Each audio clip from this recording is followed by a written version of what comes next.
मसँग चाहिँ आज चाहिँ बुढाको अचार छ फाइनली गाइज। मलाई चाहिँ पहिल्यै युकेबाटै एकदमै खानु मन लाग्थ्यो युकेमा हुँदाखेरि नै, अनि फाइनली नेपाल आएर खानु पाएँ।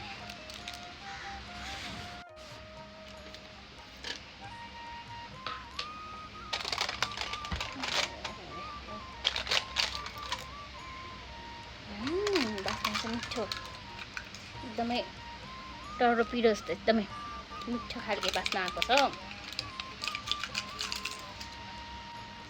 कस्तो मिठो बास्ना आएको।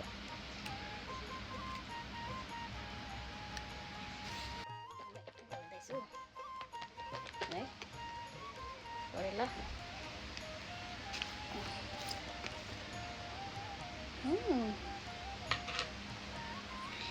खान्छु ल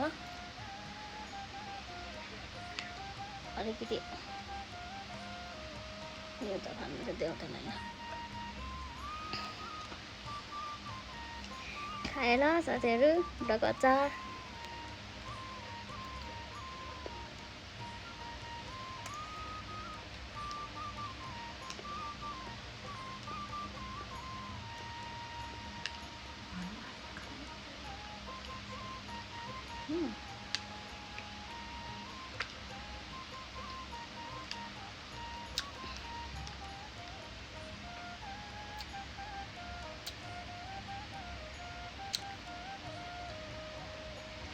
मिठो छ। मलाई चाहिँ पिरो नि ठिक्क, अब कसरी पिरो मनपर्छ कसरी मन पर्दैन नि त, पिरो नि, तर मलाई एकदम मन पर्यो। Thank you.